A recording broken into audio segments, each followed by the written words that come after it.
बहुत समय पहले की बात है। एक छोटा सा गांव था जिसका नाम सरस्वतीपुर था।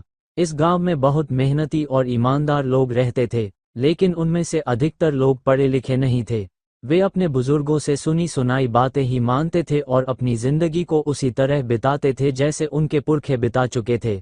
उनके लिए शिक्षा का कोई खास महत्व नहीं था।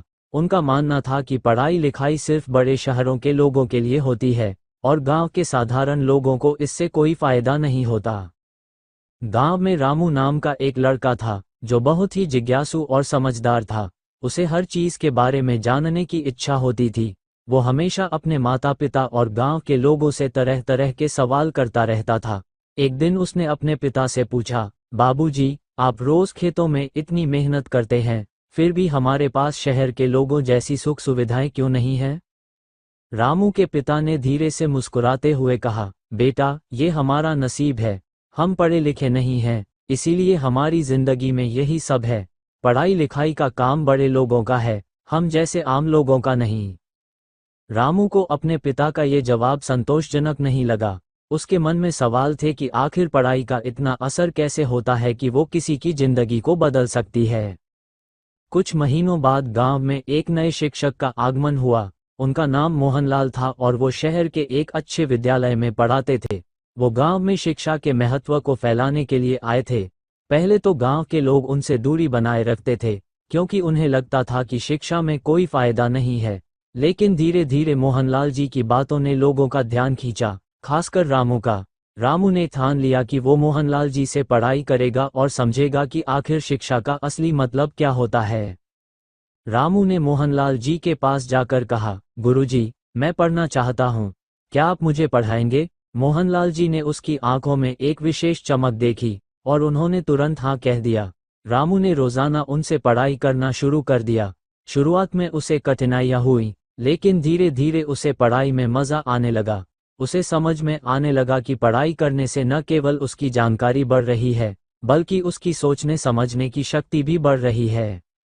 मोहनलाल जी ने उसे किताबों के माध्यम से नई नई बातें सिखाई, गणित के सवाल हल करना, विज्ञान के सिद्धांत और इतिहास के किस्से। ये सब बातें रामू को बहुत दिलचस्प लगती थीं, क्योंकि वो अब समझने लगा था कि शिक्षा के बिना इंसान की सोच और समझ कितनी सीमित रहती है। रामू ने अब गांव के अन्य बच्चों को भी पढ़ाई के लिए प्रेरित करना शुरू कर दिया। उसने अपने दोस्तों को समझाया कि अगर हम पढ़ाई करेंगे तो हमारी जिंदगी बेहतर हो सकती है। धीरे धीरे गांव के और बच्चे भी रामू के साथ पढ़ाई करने के लिए आने लगे। अब गांव में एक नई जागरूकता आ गई थी। लोग अब समझने लगे थे कि शिक्षा का महत्व सिर्फ किताबों तक सीमित नहीं है, बल्कि यह जीवन को सुधारने और समझ को बढ़ाने का साधन है। कुछ समय बाद रामू और उसके दोस्तों ने अपने गांव में एक छोटी लाइब्रेरी बनाने का सोचा, ताकि गांव के सभी लोग किताबें पढ़ सकें। मोहनलाल जी ने इस काम में उनकी मदद की। अब गांव के लोग, खासकर बच्चे और युवा, लाइब्रेरी में आकर पढ़ाई करने लगे। धीरे धीरे उनका दृष्टिकोण बदलने लगा और उन्होंने नई नई चीज़ों के बारे में जानना शुरू कर दिया। कुछ वर्षों बाद रामू की मेहनत और शिक्षा के प्रति समर्पण ने उसे गांव का पहला सरकारी अधिकारी बना दिया। वो अब एक शिक्षक भी बन गया था और गांव के बच्चों को पढ़ाई का महत्व समझाने लगा था। उसके माता पिता, जो पहले शिक्षा को अनावश्यक समझते थे, अब गर्व से कहते थे कि उनके बेटे ने उनकी सोच को बदल दिया है। रामू ने गांव में शिक्षा का महत्व इतना बढ़ा दिया कि अब हर माता पिता अपने बच्चों को पढ़ाई के लिए प्रेरित करने लगे। वो उन्हें शहर भेजने के लिए भी तैयार हो गए, ताकि उनके बच्चे अच्छे से पढ़ाई कर सकें और कुछ बन सकें। गांव के लोगों को अब एहसास हो गया था कि शिक्षा न केवल जीवन के मूलभूत ज्ञान को बढ़ाती है, बल्कि यह आत्मनिर्भर बनने का मार्ग भी प्रशस्त करती है। रामू ने एक दिन गांव की पंचायत में सभी लोगों को संबोधित करते हुए कहा, शिक्षा सिर्फ किताबों में लिखे शब्दों को पढ़ना नहीं है। शिक्षा वो साधन है जो हमारी सोच को खुला, हमारे मन को जागरूक और हमारे दिल को सच्चाई से जोड़ता है। बिना शिक्षा के हम जीवन की कठिनाइयों का सामना ठीक से नहीं कर सकते। जब तक हम पढ़े लिखे नहीं होंगे, तब तक हमें अपनी गरीबी और पिछड़ेपन से मुक्ति नहीं मिलेगी। रामू के इस संदेश ने गांव के हर व्यक्ति को सोचने पर मजबूर कर दिया। उन्होंने शिक्षा को अपनी जिंदगी का एक अहम हिस्सा मान लिया। अब गांव के हर बच्चे ने पढ़ाई को अपना हक और कर्तव्य समझ लिया।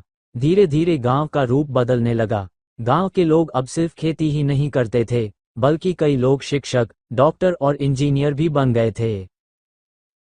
रामू की कहानी ने उस गांव को ये सिखा दिया कि शिक्षा का महत्व क्या है। शिक्षा हमें सिर्फ साक्षर नहीं बनाती, बल्कि हमें आत्मनिर्भर, आत्मविश्वासी और समाज के प्रति जिम्मेदार बनाती है। शिक्षा का असली महत्व यह है कि यह हमारी जिंदगी को सही दिशा में ले जाती है और हमें सही और गलत का फर्क समझाती है।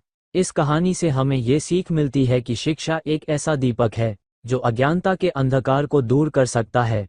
चाहे इंसान कितना ही गरीब हो, लेकिन शिक्षा के माध्यम से वो अपनी किस्मत बदल सकता है।